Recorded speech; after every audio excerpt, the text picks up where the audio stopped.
Hi guys, so today I'm beginning the process of building my own tiny camper. I'm going to be doing it on a 4x8 Harbor Freight trailer. I know that's tiny.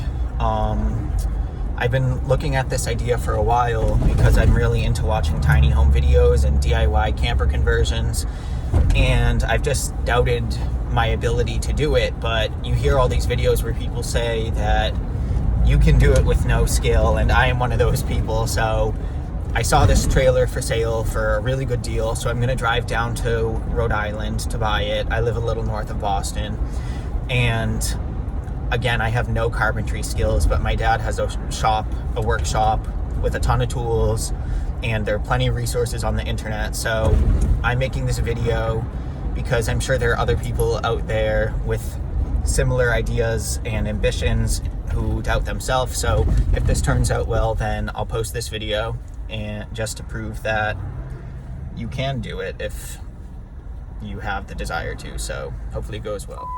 All right, I just drove to North Kingstown, Rhode Island. It took me about an hour and a half to get here, but I have the trailer. It's kind of cool around here, very open. Step one complete. All right, so I am finally done with my classes for the semester, and I have time on my hands because everything is closed due to quarantine.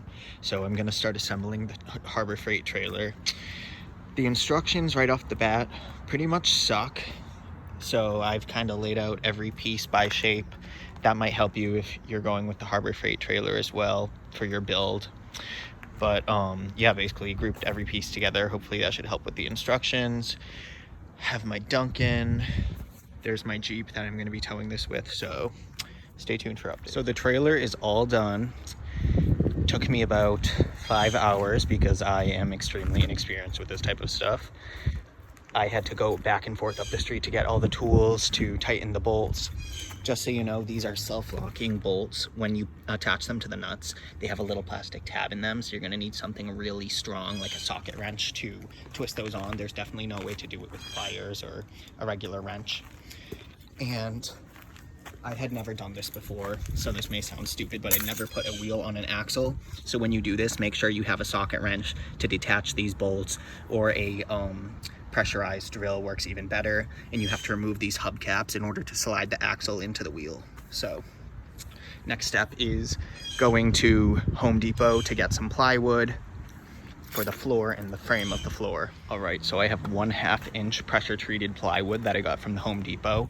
I also have some thick drying, high quality exterior paint that I'm going to use this brush to roll onto the bottom of the board. I'm planning on putting a couple of layers. Hopefully that, in combination with the wood being pressure treated and high quality, will keep it from rotting out underneath the camper after a short period of time. So stay tuned for updates. So I just put on the first coat of this paint. Doesn't matter what color, because it's going to be facing the underside of the trailer towards the ground. It's just to protect from the rain and stuff. So I'm gonna put on a couple more coats over the next couple days, see how that goes. Okay, I have a 1/2 inch pressure treated plywood board on the base.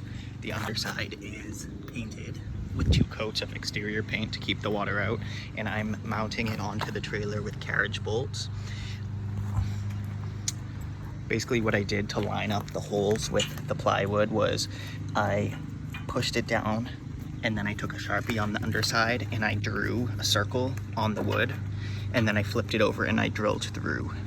So it worked out perfectly, actually. Everything lined up fine for me. So now I just have to tighten these down.